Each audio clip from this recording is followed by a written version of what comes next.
Hello and welcome to the WIHS Journal, Public Affairs from 104.9. I'm Paul Kretschmer. In the interest of full disclosure, today's guest is employed by the Epoch Times, which is alleged to have connections with a religious organization on mainland China. I am on the line with Nan Su from California.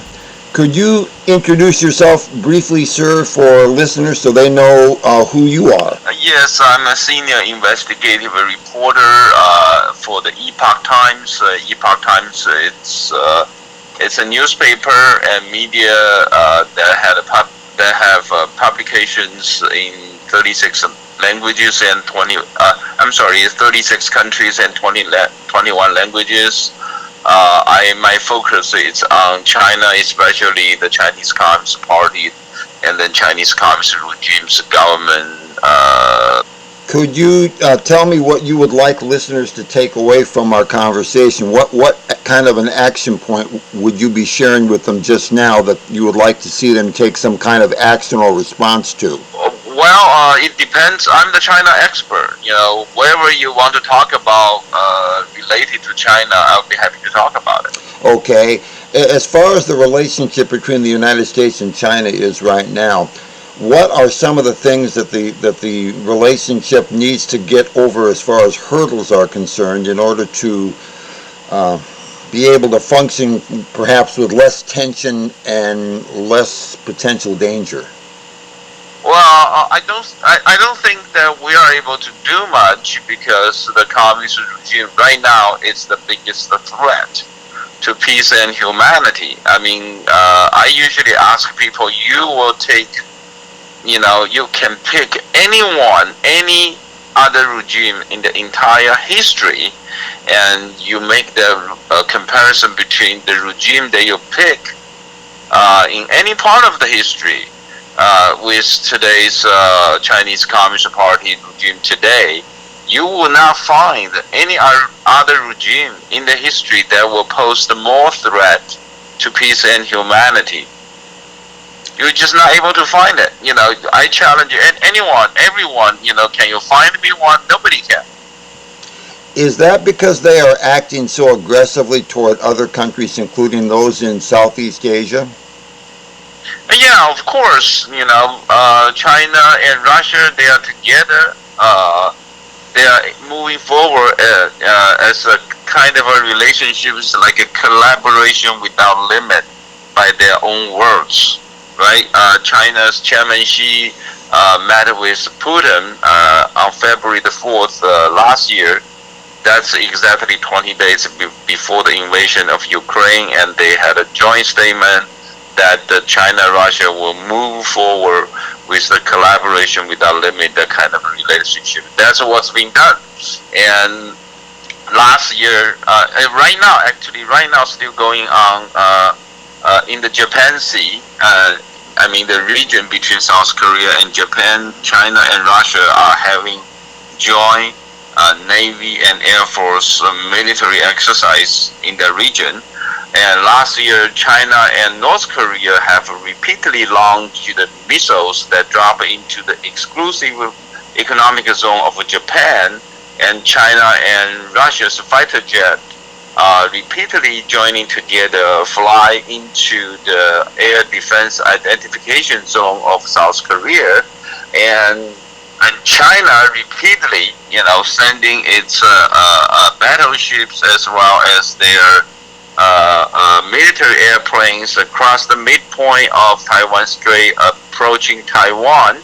And when U.S. Navy and U.S. Naval Air Force, navigate or fly in the region of South China Sea, they are repeatedly being,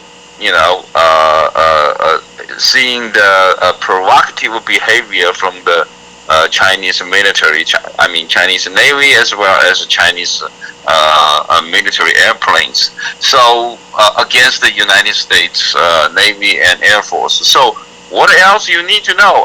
This is just this is the routine behavior right now in the East China Sea, South China Sea.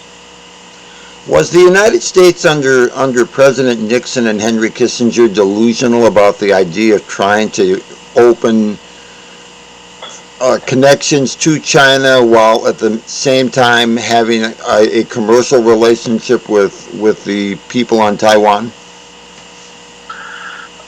Say it again. I kind of missed your question. The United States has recognized the People's Republic of China since the Nixon administration in the early 1970s, while at the same time also trying to retain a business interest with Taiwan unofficially. Was it a mistake for the United States to think they could work with both of those locations at the same time without either offending one or the other, or getting pulled into some kind of military action that the U.S. might not have anticipated? Well, during the Cold War time, the Western world needed ally, needed China as an ally. So that's long past. Now, in the 2000, the United States gave China permanent trade, normal trade relationship in order for Clinton administration approved China to allow China to join WTO.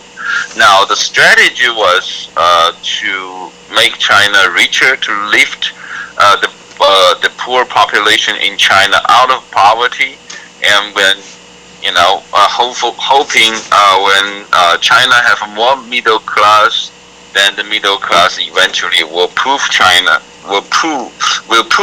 the Chinese communist regime to have a political reform. So basically, it's to let China join WTO, hoping while China joining WTO, Chinese people will have economic freedom, and then gradually making changes in the communist political system.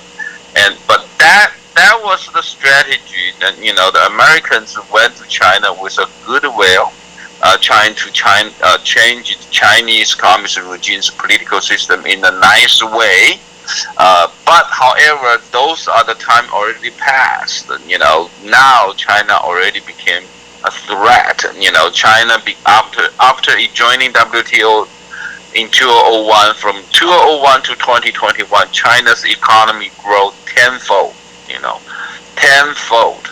So from 2001 to 2021, but they didn't do any political reform. So and now they are having all this provocative behavior against all their neighbors, against the Western world, and not to even mention, on the Euro-Asian continent, it's quickly forming a new continental power around China, Russia, Iran, North Korea, Afghanistan, the Taliban government, all these countries, and there's other Central Asian countries joining, like Belarus.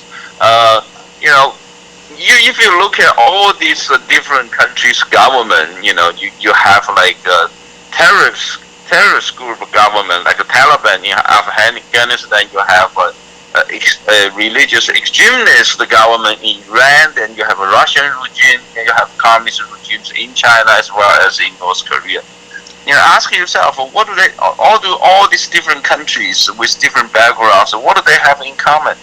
The only thing they have in common is their common enemy, the United States. Because of that, does the United States run the risk of getting pulled into a hot war against its will because of commitments it's made to other countries then?